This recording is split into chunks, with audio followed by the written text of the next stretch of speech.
Hey friends, if the downloads folder is not responding on your Windows 11 computer, then please watch this video. I will guide you through the procedure.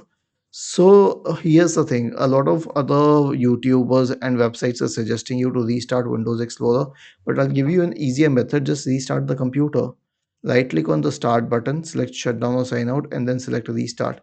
Because if you restart the computer, the file explorer will restart by itself.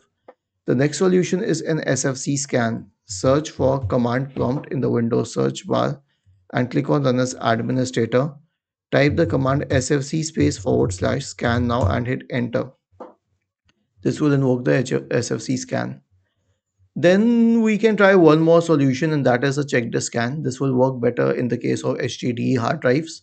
So search for command prompt in the Windows search bar and click on Run as Administrator in the right pane. Type the command chkdsk space forward slash r space forward slash f and hit enter. Wait, press Y and hit enter once again, and this will initiate the check the scan on your system.